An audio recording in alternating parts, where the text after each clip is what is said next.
On the 19th day of our traveling across New Zealand, we drove to the Josef Glacier, which is located within the Westland Tai Pautini National Park on the rugged west coast of New Zealand's South Island.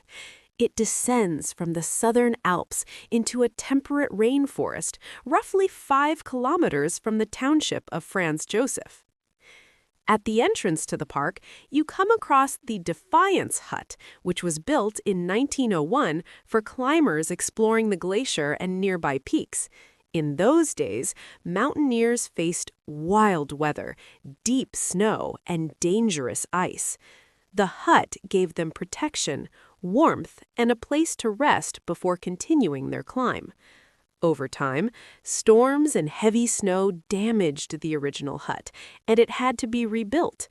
Today, Defiance Hut remains an important historic alpine shelter.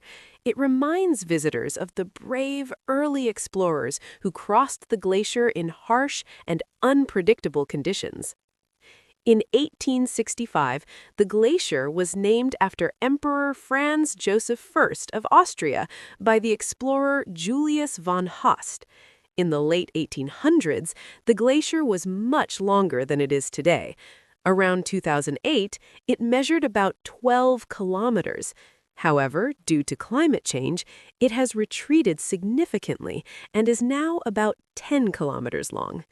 Today, Frans Josef Glacier remains one of New Zealand's most famous natural wonders, attracting visitors from around the world.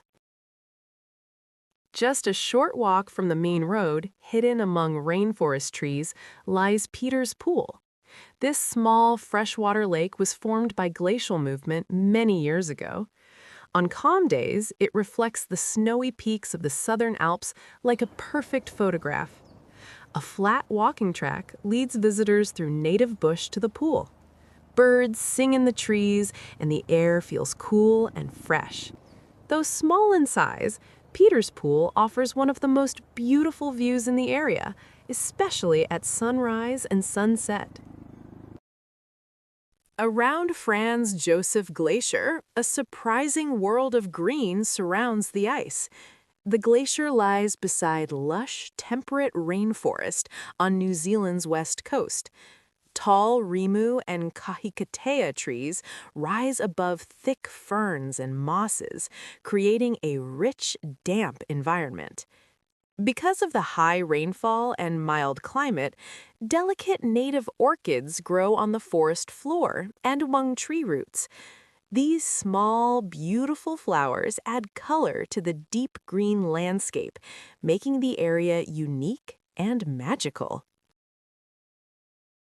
After doing a few walks near Frans Josef Glacier, we set off on a 4-hour journey to Wanaka. Lake Paringa lies in West Coast, South Island, New Zealand. It is a freshwater lake near Haast Pass. Lake Paringa was formed by glacial movement thousands of years ago. It is surrounded by native rainforest and mountains, creating beautiful natural scenery. The lake is popular for fishing, especially for salmon and trout. Visitors enjoy boating, camping, and birdwatching in the peaceful environment. On the way, we stopped to view Roaring Billy Falls on the other side of the Haast River. This gentle walk through a beautiful podocarp and silver beech forest passes some fine examples of miro, matai, and silver tawahi, or beech, trees. The forest is lush with tree ferns, a special feature of the walk. This walk is fully accessible for wheelchair and buggy users to the viewpoint at the top of the riverbank, where there are great views of the Roaring Billy waterfall. The broad gravel bed of the Haast River contrasts with the jumble of huge boulders which the falls cascade down. Take care of exploring the riverbed beyond the end of the track. Not far away was Thunder Creek Falls, where a dramatic waterfall dropped powerfully from high cliffs beside the road.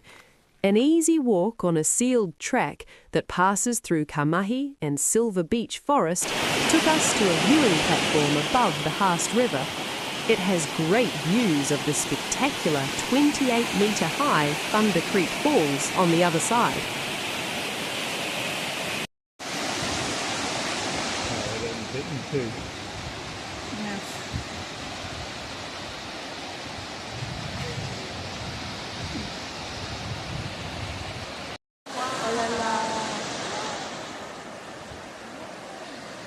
We are at Thunder Creek Falls.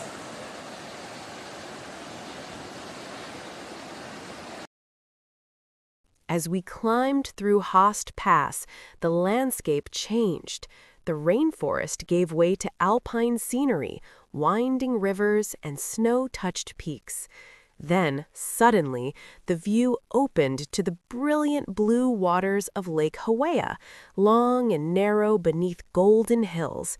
Just beyond it was the famous Lake Wanaka, sparkling in the sunlight.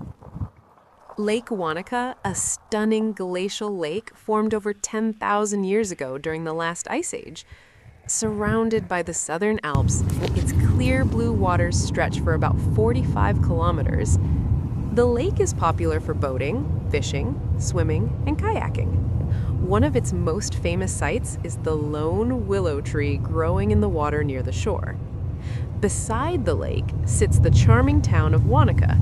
Once a small farming settlement, Wanaka is now a lively resort town. It attracts visitors all year round, offering hiking and mountain biking in summer and skiing in winter at nearby alpine resorts.